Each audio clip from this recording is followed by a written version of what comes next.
Favorite, where were you before you came here? Hello, my name is Zinesh Khaze, and if you haven't guessed yet, I'm an international student. I'm 17 years old, and I was born in Portugal, which makes me Portuguese by blood. So I lived in Portugal for 5 years, moved to the US for three, back to Portugal for six, and then Germany two, and now Luxembourg, which makes up for seven houses, six license plates, and currently no place to call home.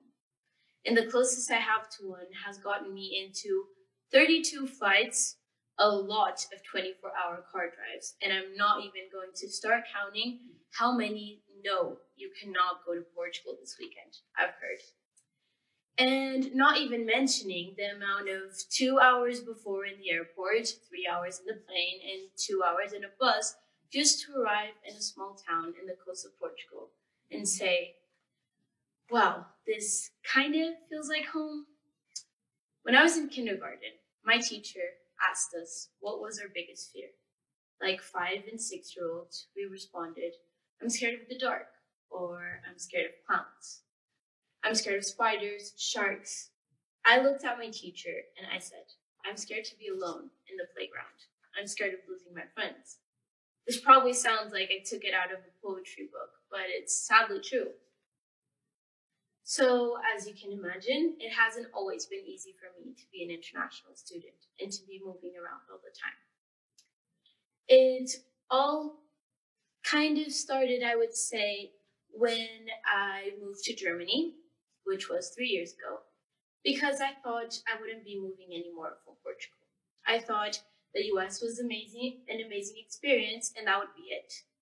So, when my parents told me in the beginning of 2019 that I would have almost around 6 months to say goodbye to all my friends, I guess I turned all my kindness into anger.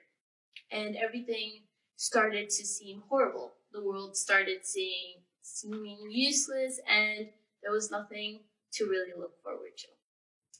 So there were multiple nights where I was just mad for no reason, and I would take it on to my parents or my brother or my friends, and I would just shut everyone out.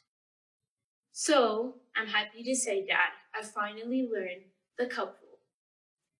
The cup rule is you can have a cup that has water into middle point, and you can either say that your cup is half full or that your cup is half empty.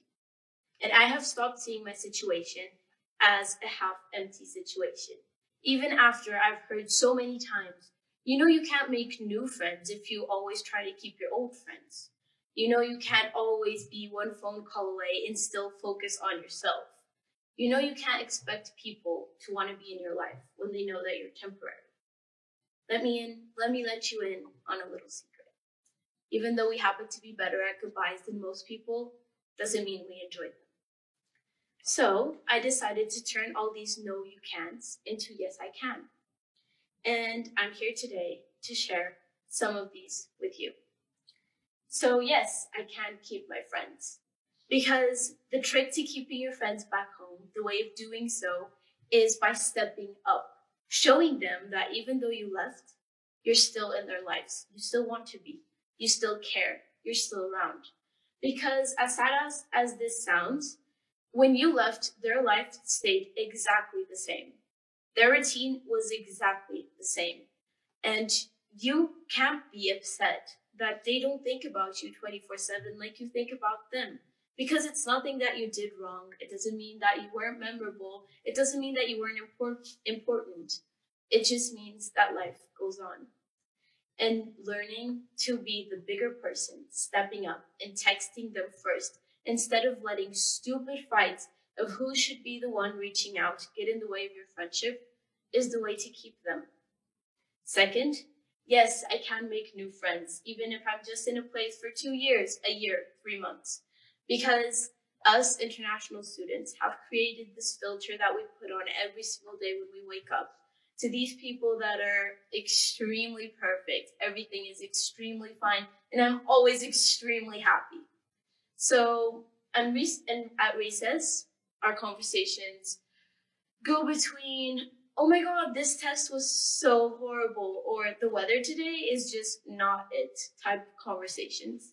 And if we actually allow ourselves to ask the hard questions, ask people where they come from, how they got here, why they're here, why their parents are here or are not here, and actually connect in a deeper level, I promise you the universe will do the rest. Yes, I can be one phone call away, because for most of you, knowing that I sleep with my sound on just in case a friend of mine has a mental breakdown in the middle of the night and needs my help probably sounds crazy. But it's my way of being, and I'm proud of it. It's my cultural aspects, and it's what makes me me. And most people don't act this way. Getting criticized for doing so is not the right way to go. So learn to turn off when people criticize your values and your ways of being just because they're not the same. It doesn't mean that you're right. It doesn't mean that they're right. It means that you're different. It means that you've learned to be different type of people. And thank God it works that way. And yes, I can rely on people, even though my lifestyle does not offer stability in relationships or friendships. Because my friends might not be able to say, I know exactly what you're going through, but they can offer me support. They can listen when I'm sad, and they can be there for me, even if they're far away. I don't have to be ashamed or pull off. I don't have to disconnect because it's hard, and I should not be expected to do so. Lastly, but most importantly, be your best friend. Look in the mirror and see that person as the best person you could ever have with you, because every time you move, that's the one person that will follow you. That's the one person that will go with you. And learning to love that person and treating that person right is the best feeling ever. Almost 10 years later, my mom asked me, what was I most scared of? This time, I said I was scared of losing myself. Because depending on me and not having me on my team is the hardest thing I've had to deal with these past 3 years. Being an international student isn't as bad as we tell our parents when we're mad and when we're having sad days, and it isn't as good as we post on our social media to make our friends back home jealous. And that's okay. Thank you.